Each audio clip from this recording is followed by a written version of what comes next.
probably seen a guy with around 25 routers glued together in a huge backpack, lighting up the room. And those of you who were here last year know that I'm talking about Mike Spicer, the founder of the WiFiCactus, who will now join us on stage to tell us all about his past year of experiments and of building, maintaining, and improving this awesome device that you can see that's capable of monitoring 50 plus Wi-Fi channels simultaneously. So Mike, it's wonderful to have you back here, and we cannot wait to hear your stories about war walking at DefCon and many other hacker adventures that you've had in the past year. So let's give him a big round of applause, and please bear with us while we set things up.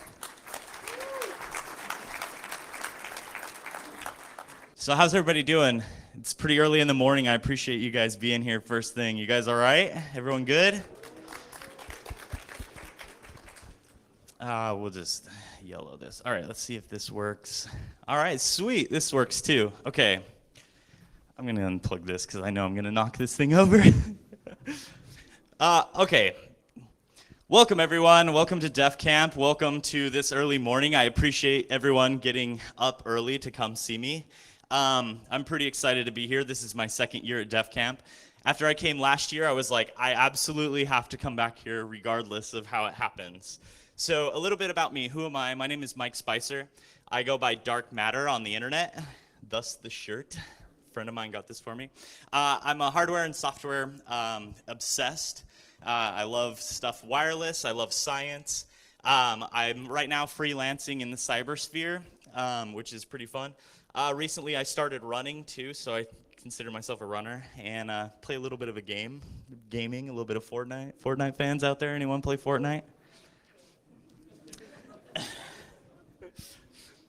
First off, I just want to start off by giving a huge thank you to this project. Was built on the backs of so many people, my friends, like my friend Henry, and then also a number of people back in the States who helped me put this together. And it's been an iterative project. Plus, there's a number of people that have been inspirations to me. And I just want to publicly say thank you to all of them. But importantly, I want to say thank you to all of you guys, because without you guys, with the energy and the tweets and the retweets and all of those things, and being able to interact with you, and especially last year here at DefCamp, the energy and being with you and just out and about throughout the conference was really inspiring, and wanted me to make a better project and build things better. And so I'm excited to share with you the results of the last year of this project. Okay, so what's in store for you today? I'm going to talk a brief background on what is the WiFiCactus. There's a lot of information on what it is and build documents and things like that online, so you can catch those. So I'm just going to give a brief background. From there, I'm going to talk about what are the new features and mods that I've got. I'm going to talk about what the effects of those mods are. The last year of the cactus, because the last year has been insane. And then we're going to talk about the datas, and then we'll talk about the future, and then we'll have some time for questions. So what is the WiFiCactus? The WiFiCactus is a wireless monitoring tool that is capable of capturing 50 channels on 2.4 and 5 gigahertz of Wi-Fi at the same time. And it's also capable of capturing Bluetooth. In addition to that, it does have a GPS sensor on it as well. So all of that information is going to be accurately time tracked and also location tracked, which is helpful when you're doing analysis on a year's worth of data. So what are some of the new features this year? I've upgraded the switches. So last year I was using 10100 switches, upgraded them to gigabit switches, and it increased the throughput, and we'll see the effects of that. One of the other things too, right now, you'll notice there isn't any wires plugged into the stage. I was going to plug it into power, but we'll just go YOLO. Last year I was using a lead acid battery, and luckily the organizers here at DefCamp were able to acquire me a battery. And because you can't take lead acid batteries on an airplane, strangely enough. But you know what you can take on airplanes? Lithium ions, as long as they're in your carry-ons. And so the batteries actually are over here in this pouch on the side. So I'm pretty excited about that. I replaced about 30 pounds of battery with about 3 to 4 pounds. So we're talking maybe a kilo to 2 kilos of batteries. And so I reduced the overall weight of this thing about 17 kilos. So it's probably sitting around 15 to 17 kilos now. So I'm pretty excited about that, because anything you can do to make a project more mobile, better off it is. In addition, it gives me about 3 hours, 3 to 4 hours of runtime. So that's pretty exciting too, because that means more time walking around, saturating all the datas. I made it a lot more rigid. Previously, I kind of just had stuff like Velcro strapped together, and it was kind of floppy. And after a day of walking around, I would start to have to go and readjust straps. And so anyways, made it super rigid. So I can actually pick the whole thing up by the switches, because you always want to do that with your projects. One of the other really cool things that I've got on here now is this board down here on the bottom. It's an antenna diplexer. So what it's doing is it's taking the input from 2 antennas and it's putting it out into 8 radios. And it reduces 16 total antennas on the unit. So instead of 100 antennas is what this used to have, this now has 76 antennas rather. And the cool thing about this is a friend of mine, he reaches out to me over the internet, which all the best things happen when somebody messages you on Twitter. And basically he's like, I have this new prototype board, do you want to try it? And I'm like, free hardware, of course I want to try it. So he shipped it to me, I tested it out and was able to determine that it worked pretty well. And ultimately it makes, it removes the footprint of the number of antennas, which it's reducing interference. Sometimes when you have antennas like these so close together, you're going to get reflections and you're going to have physical interference with the radio. So it's not ideal to have the antennas in this type of a setup. And so reducing them to 2 antennas is very helpful. So I was pretty excited to do that. Okay, so let's talk about the results of the upgrades. So last year at DEF CON and Black Hat in 2017, I caught a total of 44 gigs, which I thought was a ton of data. So this year at Black Hat and DEF CON, in the span of only scanning for about 10 to 15 hours, it was 568 gigs. That blew my mind. That was a significant number of increase of data capture. And the times that I scanned for were relatively the same. Because I removed the bottlenecks is why it was so significant in the amount of data. So because I caught so much data at DEF CON and Black Hat and I didn't do the calculations beforehand, I've started to figure out the calculations of what the theoretical maximum throughputs of everything is. So the Nook can essentially take 450 gigabytes per hour is the bottleneck there. And I caught over 200 gigs in 8 hours at Black Hat USA, which is insane, and that was probably around 15 to 17,000 clients that I was able to see in the environment. The maximum theoretical throughput from the Tetris, because the next bottleneck is the 10100 ports on each of these, the individual radio devices, their Hack5 Pineapple Tetris. And so the theoretical maximum throughput per device is 312.5, but it's being dropped down to 100 megabits. So yes, the future work that I'm doing on this is to remove more of these bottlenecks. So I'm hoping to have a new project next year that will replace this, that removes these bottlenecks so that we can capture more data faster, better. And stronger, yes, thank you. So what does the last year look like for me? So I decided to put it on a map because it was pretty exciting.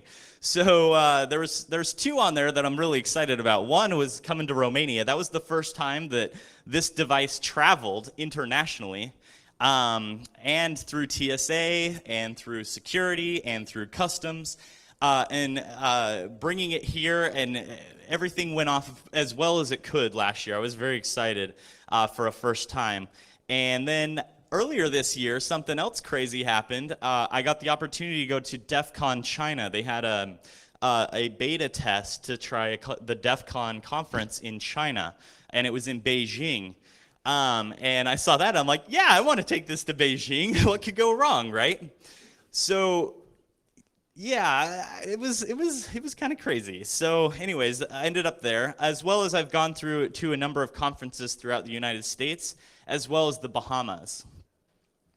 So last year, here's a picture from DefCamp last year. The picture in the top right is one of my favorites. It's with me and Christian. We were standing in front of the board over there, and we pulled up the pwn board because I had an integration with the pwn board where I was able to send some SSIDs, and then any wireless attacks that I saw in the environment were being streamed through it over Wi-Fi. So Anatoly, he emailed me the other day and is like, hey, do you still have that code? I'm like, I think so. And he's like, do you want to do that again? I'm like, yeah, sure. So hopefully this year I can get it set up again so I can stream live data to the pwn board again. So look for the pwn board that will have some data on it. The other picture that I want to point out here is in the bottom left-hand corner, was at the airport after we got through customs. That was the luggage, and I was so glad to see it last year because that was the first time I had traveled internationally. To see my luggage just made me so happy. I'm like, oh, we may actually be able to pull this off. We might actually be able to do this. So this is at a conference in Washington, D.C. called ShmooCon, and the interesting thing about this is I decided to set the cactus up in the window, and you can see which room is mine from the parking lot. So I thought that was pretty cool. In addition to that, somebody else had showed me their presentation that they had given, and in that presentation, they were using me as an example of dangerous Wi-Fi networks and what danger there is on hostile networks. So that was pretty funny as well. I ended up walking around the city of Oakland because that's where Hack5's headquarters is located. They were a primary sponsor on this project. I did an interview with them. They have a YouTube channel as well. Quick plug to youtube.com/hack5. Shout out to them. But I was walking around Oakland. We walked about a half a mile around Oakland with this thing on, and somebody took a random picture of me, and it ended up on Reddit on /r/cyberpunk. And so I was like, life goal achieved. Like that was amazing. That was really cool to be on /r/cyberpunk. Randomly too. It wasn't one of us in the group, I don't believe. So China, like I said, was able to go visit Beijing and go to China. That was a really neat opportunity. I was really happy to be able to do that, and DEF CON to support me to go out there. It was a little stressful getting out there because, you know, it's China. But it all went off without a hitch, and I caught a lot of data while I was out there. And then earlier this year, went to Black Hat and DEF CON. And was able to visit the NOC thanks to some friends of mine, and was able to do the shenanigans that I pull every year there. So that was great. All right, so what's the data capture look like? This project has been an iterative project over the last few years. It started with just a little box in a backpack, and that's the message that I want you guys to get is this doesn't start with, oh, I'm going to build this big thing. It starts with a tiny little thing that you have an idea about, and that idea for me was I want to know what's in the wireless around me. I want to know what's going on in the environment. It started with this little box in my backpack that had 2 radios in it, and that was in 2015, and I caught hundreds of megs. That's it. And I wanted more, and that put me on a path, as you can see, to data collection madness, where now I've got over a DB of collected data and collecting more every single time I turn this thing on. And so it's becoming a big data problem at this point. But for you guys, if you have an idea, if you're curious about something, build it, test it, try it. And you do that, and you're going to be able to then improve on it and make iterations, and you're going to be more invested in it. And for me, that's been the best way to learn. So I would encourage you guys to do that as well. So a little more analysis in deep on the data captured. So at DEF CON China, I caught 116 gigs. In Oakland, there was about 6 gigs of data that I caught. ShmooCon was 30 gigs. DefCamp last year was nearly 100 gigabytes of data. St. Con was 84, and etc. You can see through those. The interesting thing that I want to kind of go through is last year at DEF CON, I was able to only capture, only able to capture 37 gigs, while there was 84 this year. And the reason wasn't because I was, had issues or anything like that. I literally just ran out of storage space. That was a new problem that I hadn't addressed. I only had 250 gigs of solid state, and after I had caught the 479 gigs at Black Hat, I was already overwhelmed with data. I moved as much as I could off onto my laptop. I bought 128 gig micro or a USB flash drive and moved as much data off as I could, and I still was out of room, so I had to figure out storage. In case you like folder view in Windows, I did that for you. But it's just, there's a lot of folders with data. So what is the technology that's running on, that I used for analysis? Because when you start getting into big data, you start running into problems with the amount of data that you have to capture. And where am I on time? I know we started a little late. I'm okay on time? All right, just give me like the 5 minutes so that way I can, all right, good. So the analysis hardware that I use, I have this computer that I built. It's with my friend Henry, and it's a 2x24 cores Intel Xeon processor, 48 cores, 96 total threads. It's got nearly 100 gigs of RAM, 512 solid state, etc. And basically, with using this, the analysis was way less painful than doing it last year on my MacBook Pro. My MacBook Pro, I had a query that took almost 20 hours to run. The most difficult query that I ran on this one was 17 minutes. So hardware does make a difference when you're doing this type of analysis. And so, like with this project, my analysis game has also been increasing, and it's all about this iterative approach where I'm trying to make things faster, better, so I can dig through this to be able to give you guys as much interesting information as possible. So I'm going to go through what the analysis techniques that I used are, and that part of it is the Kismet dashboard. So the software running on this is a platform called Kismet. It's open source. It's fantastic. If you've never used it before, I highly encourage you to go use it. Basically, it started out as a war driving software, probably in 2003, 2004. It was a console application that you would use to go find free open Wi-Fi, so that way you could, get your torrents on, or actually back then it was Napster, get your Napster on. And but now it's grown into an entire wireless analysis platform with an intrusion detection system built on it as well. So you can basically load it up and then be able to view everything that's in the environment around you. And now it has support for Bluetooth as well as 433 megahertz using an SDR as well. So that's a really powerful platform. So I would highly encourage everyone, if you're curious about how to get started in wireless analysis, simply go get Kismet. Kismetwireless.net is the website. And you can get started with doing pretty advanced Wi-Fi analysis. Another tool that I use is Wireshark almost extensively. Now, the problem with Wireshark, though, is as soon as you have a file larger than 100 megabytes, it's a nightmare to do analysis with, because it takes so much time to process and to do queries. And so then I started using the command line version, which is T-Shark. So the nice thing with T-Shark is you can run multiple copies of it at the same time, because it still has some of the inefficiencies of Wireshark, and it's simply due to the PCAP format. The image on the top right that you see there, I know it's kind of small, but essentially what that is that's showing I had over 50 concurrent instances running on the 48 core processor that I was running to do the analysis. So what my process is, I take the PCAP files and I break them into smaller PCAP files. So I'll have like a 100 gig PCAP file, for example. I'll break that into 3 to 5 gig file, and then I'll go and process those with individual T-Shark commands. And then running them all concurrently is much, much faster. And since I've got NVMe hardware as well as RAID arrays, it runs really quick. A new tool that I started playing with this year is ElasticStack. ElasticStack, formerly known as ElkStack, is Elasticsearch, which is a data store, and it uses Kibana as the front end. Kibana is graphics and analysis and charts tool. And one thing that is really neat about it is it's made to be like drop in your network and do real-time analysis. So, and there's already a lot of filters out there for PCAPs. Now, the issue is there isn't any for layer 2 wireless, and so I had to end up writing some of my own. Yeah, I'll give you some of those here in just a moment.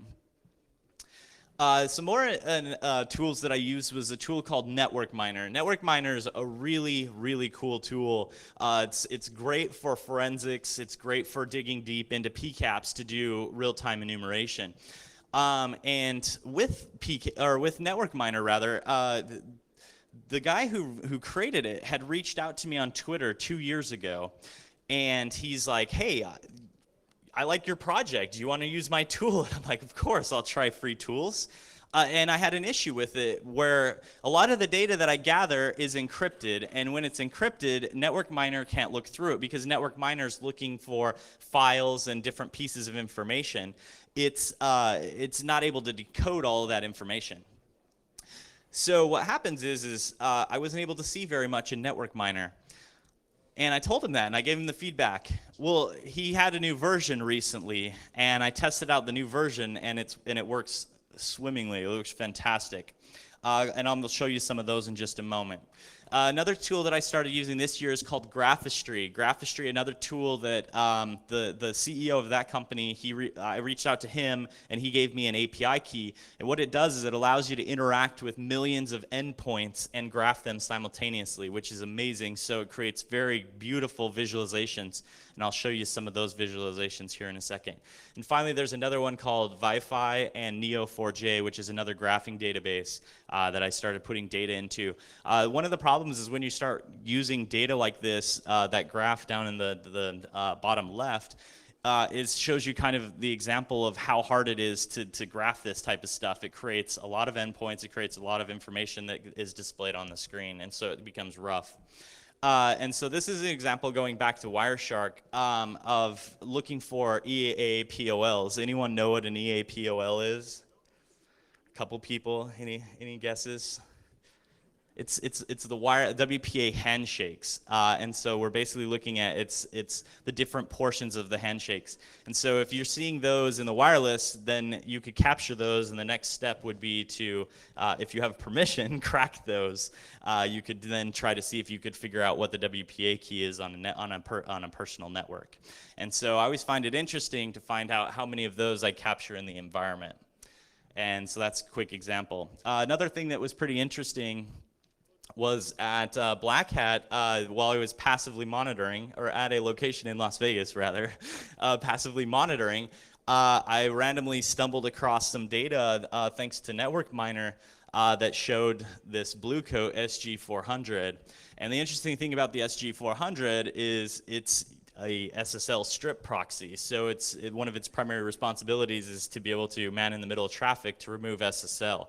And so basically this is entirely passive. I was not connected to any network. This is traffic that I saw in the clear, and these are from further analysis, it looks like issuing certificates from this device. And so this is misconfigured. So if you're running this device, you definitely don't want someone like me knowing that you're running this on your network, especially if I'm passive and not even connected to your network. And so I would say that this is a misconfigured device that I stumbled upon. And so that's something else interesting that you can find is leaks of information when you start scanning the environment. Another thing that I started looking through is some information from DefCamp last year. And this one is parameter values in keyword searches. So I don't know who I think it was Tom Chen is. But Tom Chen, hey, if you're here, come talk to me afterwards. We're going to talk about how to set up VPNs on your computer so that way you make sure this doesn't happen again. But there's a lot of data that you're doing. Oh, also, it looks like he's on a Windows system, but also Macs are really, really blabby too. They sit there and will say a lot of things as well. So if you look through there, you can kind of see that some people's Apple devices. And then another thing from DefCamp last year is we have ThinkPads that are really, really noisy and say, hey, I'm a ThinkPad. And not only am I a ThinkPad, I'm a T450. So, which is always helpful because it's like I'm enumerating information about your device and I know about you just completely passively in the environment. So again, these are, this is misconfigured MDNS settings. This is stuff that make our life easier and not necessarily the most secure, especially if you're at a security conference and you're concerned about your equipment and concerned about people enumerating information about you. Back to Graphistry. Graphistry, this is a really cool tool. I'm just going to show some screenshot. Time? How am I on time? I'm okay? All right. Okay, thank you. So what's really cool about the Graphistry is I was able to graph each of these clouds represents a MAC address, and each of these MAC addresses is located in some area. And this is actually something that I wanted to do 2 years ago. This is data from 2 years ago. I wanted to do location tracking, basically people tracking. This is based on devices and where they are at the conference DefCon.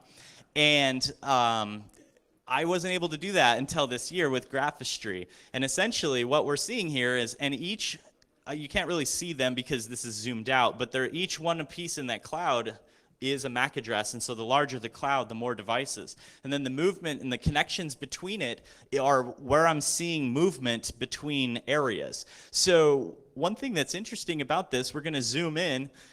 This is, so the room on the left-hand side that's blue, that was my room. Somebody went from my room and then went directly to track 2, and there was only one person who did that, and that's not my MAC address. So somebody is either staying near my room or I'm not sure. It's just this type of stuff is really fascinating to me to try to see the traffic flows and the analysis. Because during this conference, I had about 12 sensor nodes deployed throughout the conference, and so that's how I was able to gather this information. And so this type of stuff is just really fascinating to me. And then furthermore, on the right-hand side here, you can see these huge waves of groups of people that move together from like the packet hacking village to a different part of the different village in the area. And I just find it fascinating. And then the graph it makes too it's actually kind of pretty. So again, back to the Wi-Fi, basically what this graph is, let me remember real quick. So this is IP addresses in addition to the SSIDs that they're associated with. And so the interesting thing about this one is that we're able to see these clouds that start to appear that are on the same network. And so these blue and yellows, but then we can see the beacons that they're sending out as well. So what that means is even if you have your device and it's connected to a network, sometimes your devices are still saying, hey, I want to connect to other networks. I want to connect to these other systems. And why? Because we want to be able to roam from one end of a building to another end of a building without having any disconnecting connectivity. Well, me as an attacker can be able to see that your device is requesting for these types of networks, and then I would set up an access point to abuse that. So this is super busy, but essentially what you could do is when you zoom out and summarize this information, I could find a list of access points, rather, SSIDs that I could set up and be effective at attacking in whatever environment I am. I was going to do live demos, but my laptop's having problems. But I'm going to be walking around. I'm going to be in the environment. I'm going to be going for as long as my battery goes, and then potentially I could probably set up at a table or somewhere, I'm sure. And so I would be glad to sit down and do a live demo with any of you. So feel free to come up. I'm going to I'll have my laptop and everything there to show you guys how to do each of these things, especially Kismet. I'm a huge fan of Kismet because it enables this project, and it's very easy to set up on any Linux laptop. Even in Ubuntu, for example, it's apt-get install Kismet, and you can get the latest version. And so I would love to give you guys a demo as well as show you some more Graphistry data. So let me talk about real quick the future of what I want to do for this. I'm already working on automating the data capture pipeline. So the data capture pipeline has been pretty difficult because it pushes all the data to here and then it's stored in a PCAP. So I'm trying to create a tool, I'm calling it PCAPinator. I want to have it released in the next 6 months or so that is able to consume the Kismet file as well as PCAP files and make it available for Graphistry, make it available for Neo4j, make it available for ElkStack, and be able to push that data directly or even manage it and push it into your own system. So for example, if you're running Splunk or some other systems, be able to put some of that threat information into there. So that's a tool I'm working on that I've been building for the last 2 years, and I think I'm finally getting a handle on it to where I want to be able to release that. I want to do more storage capability because this project I've ran out of storage. I've already added a 512 NVMe solid state drive. And then also I'm going to consider using Unraid for NASes and for VM processing to take advantage of more parallel processing. One other thing that I want to do is add more wireless technologies. I just recently bought a Blade RF. And so that I can start looking into LTE, and also I'm interested in 5G, especially since it's all brand new.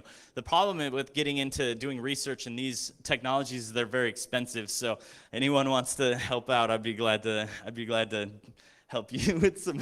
I'll help you with research. You help me with the funding. And then the other thing too is I want to add, like with the Pwn board here last year, it was really neat to be able to see the real-time results of this device on a dashboard. And so I'm doing more of that all the time, is being able to consume and create real-time data. Because I think, you know, what's the point of having a terabyte of data or having this data if you can't create visualization into it? And, you know, what if you can't search it in real time as well? And that's one thing too. If you grab me, I'll show you Kismet and be able to show you real-time analysis of what's going on, as well as threats. If people are doing different types of attacks, we can see all that in real time. And I'm gonna, am I okay? We have 5 more minutes. I have 5 more minutes. Can we do questions for 5? I'm sure there's a lot of questions. Is that all right? Absolutely. I apologize because of the live demos. I could easily feel that, but laptop, I apologize for that. But I'd be glad to take your questions. We will try again. We have room for 3 to 5 questions. So anyone who's up for it, please raise your hand. If not, I'll start. Okay, we have one over there. A mic is coming to you. If you could keep your hand up, please.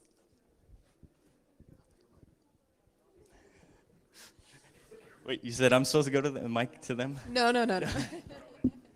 Catch. Have you seen a physician without all that antennas walking around? Could you develop some kind of tumors or something?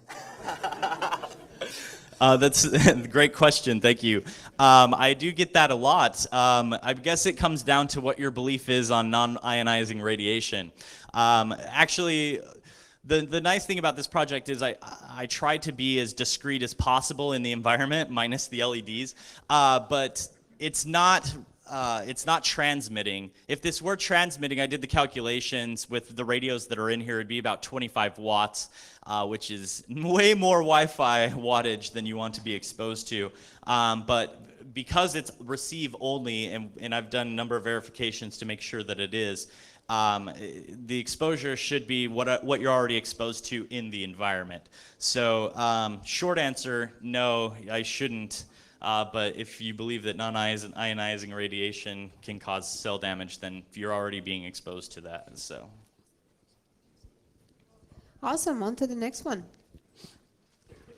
Hey, I'm super curious about your experiences in the airport here. Yeah. There we go. I was like, where's I'm not that used voice to coming I'm not used from? to getting up when I... Oh, well, thank you. yeah, I'm super curious how you explain to the TSA people or to security people if you ever have the routers in your hand luggage, or maybe, I don't know, if you don't, but still, how do you explain all of the technology, and aren't they afraid that it's going to cause problems? So the first thing is I'd take it apart, and that was one of the things that one of the organizers of DEF CON China said, is they're like, just don't come off the plane wearing it.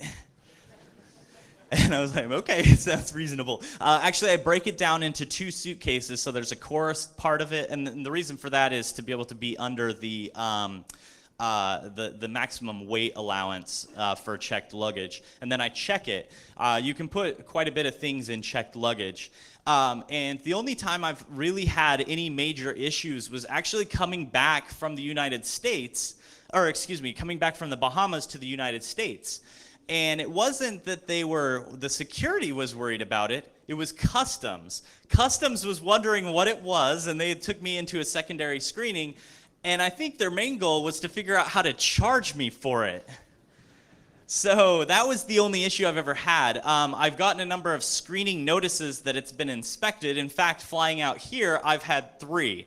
So I flew from San Francisco to Utah to Salt Lake City to Georgia in the past, 72 hours or less, and then to Amsterdam, and I got 3 TSA screening notices, so it had been inspected at least 3 times in the past 72 hours, and so luckily it made it. So I've been very fortunate on that front. So I think mostly, people look at what's inside and are like, nerds. One last question. Hey, Mike, welcome back to Romania. Thank you. I wanted to ask about, have you seen, because you mentioned those computers that were leaking some stuff over MDNS and things like that, have you seen computers leaking requests for WPAD, for web proxy auto-discovery requests that you could potentially be hijacked and served as, hey, I'm a proxy, use me. So That's an interesting thing to look for. I haven't looked specifically for that, but you've given me a great idea to look for those. So yeah, I'll definitely add a query to look for that. So thank you. Okay, I think we actually have time for 1 or 2 more questions. So keep your hands up.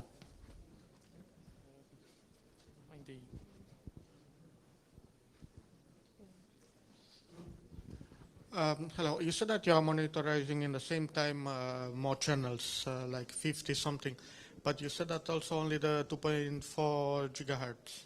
It's 2.4 and 5 gigahertz. And 5, okay, because I was confused with the number of the channel, and 2.4 they are no more than 14 max. Okay. Correct. Yeah, that would be pointless to just have 50 radios on 2.4. But yeah, it does also cover 5 gigahertz. It does the low end and the high end of 5 gigahertz. And most of it's based on the United States FCC. I have them tuned for that region because that's where I spend most of my time. So thank you. And the really last one question. Come on. Okay. Hello. So, given the amount of data you captured, I was wondering whether you ever considered implementing some sort of filtering directly on the device, or if you're looking for some specific packets or some specific form of traffic. That's one of the nice things about running Kismet. It was able to do that work for me. So it does do a lot of real-time filtering. It's able to look for example, a karma attack if somebody's doing impersonation wireless attacks. It also will look for broadpwn, which was a vulnerability disclosed at Black Hat last year. And we were able to add real-time support for that right as it was being disclosed. So a lot of that real-time stuff is happening in the Kismet software, so I would highly encourage you to go check that software out. In addition to that, there's a number of pre-filters that I want to run. I just haven't gotten to the point of getting them basically running on startup when I get new data files that I would love to have just processing. Because I do have an Intel NUC on here that's an i5, and I've got 32 gigs of RAM, so I definitely have the overhead to be able to do some of that real-time filtering. But short answer is I'm relying on Kismet to do a lot of that right now. And if you find me later, I'll give you a demo of what that looks like and some of the searches that you can do in the dashboards you can get access to. Awesome. Thank you, everyone, for the great questions. Thank you, Mike, for the absolutely amazing stories. We're so happy to have you here, and hopefully you'll join us in the next years as well. Thank you so much. Thank you.